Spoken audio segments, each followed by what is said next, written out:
Assalamualaikum warahmatullahi wabarakatuh. Salam sukses, JGP Angkatan 7 Sidoarjo. Perkenalkan, nama saya Taufan Kusumawardana dari SDN Banjar Kemantren 2, JGP Angkatan 7 Sidoarjo, kelas 118. Kali ini, saya akan memaparkan demonstrasi kontekstual tentang pemikiran Ki Hajar Dewantara mengenai pendidikan yang berpihak pada murid. Menurut Ki Hajar Dewantara, pendidikan adalah menuntun, di mana seorang guru harus menuntun siswanya sesuai dengan kodrat alam dan kodrat zaman.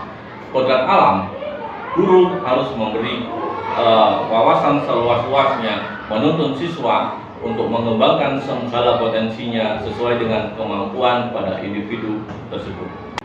Dalam proses menuntun, guru harus memberi kebebasan seluas-luasnya kepada murid agar murid bisa berkembang sesuai kebutuhan tentang dirinya agar bisa menjadi manusia seutuhnya atau bisa diterima kembali di lingkungan masyarakat. Pada kodrat zaman, guru harus menyesuaikan pendidikan sesuai dengan waktu saat pendidikan itu berlangsung. Misalkan yang saat ini dengan kemajuan teknologi, guru harus bersiap untuk menuntut anak-anak berkembang sesuai dengan keadaan teknologi masa kini. Jika diumpamakan, guru adalah seorang petani dan siswa adalah benih atau bibit. Jadi seorang petani telah menyediakan tempat untuk menanam sebuah bibit tersebut. Bila benih jagung diletakkan di tanah yang subur, dirawat dengan baik oleh petani, maka jagung tersebut akan tumbuh dengan baik pula. Begitu juga sebaliknya, jika jagung tersebut berada di lingkungan yang gersang tanpa dirawat oleh petani, maka meskipun bibit tersebut masuk bibit yang bagus, tetapi tidak akan bisa tumbuh dengan baik. Selanjutnya, saya akan memaparkan filosofi pemikiran Ki Hajar Dewantara tentang pendidikan yang berpusat pada murid. Yang pertama, ada pendidikan, pengajaran, dan budi pekerti. Pendidikan dan pengajaran tidak dapat dipisahkan. Seperti yang saya jelaskan tadi, pendidikan merupakan proses menuntun. Jadi anak diberikan kesempatan untuk mengembangkan potensinya. Jadi siswa diberikan kebebasan sebebas-bebasnya hingga kini muncul istilah dengan merdeka belajar. Filosofi selanjutnya adalah trilogi pendidikan, yaitu yang sering kita dengar Ingat Sung Tulodo, Ing Mandio Mangunkarso, dan Tut Puri Handayani. Selain itu, filosofi Ki Hajar Dewantara ada sistem Among dan Pamong. Selaras dengan itu, Ki Hajar Dewantara juga menciptakan taman siswa yang menyatukan antara penggunaan panca indera dan belajar dengan bermain.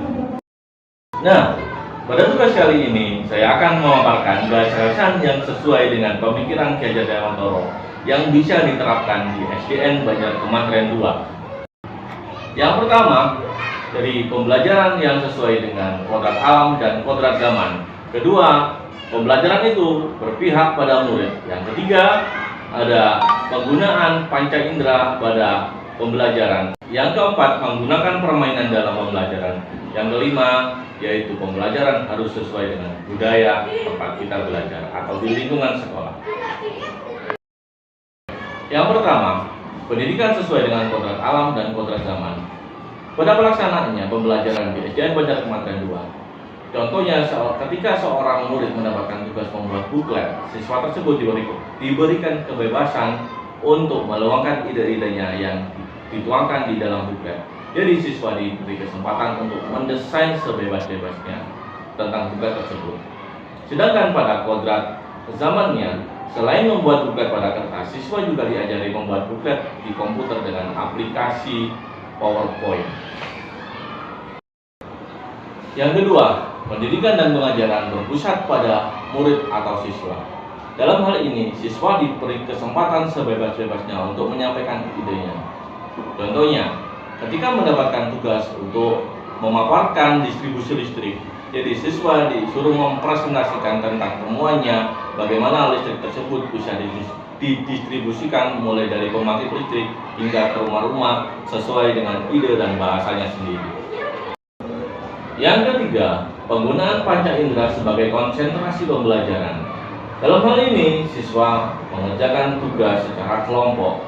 Ketika siswa merangkai sebuah rangkaian listrik paralel atau seri, siswa berkesempatan untuk melakukan sendiri dengan cara menyentuhnya, merabanya, melihat dan merasakan semua kegiatan tersebut.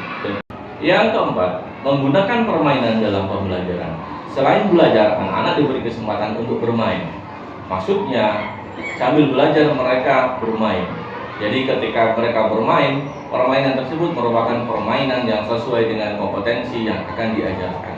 Maka anak-anak senang dalam belajar, senang dalam bermain, maka akan lebih memudahkan penyerapan materi.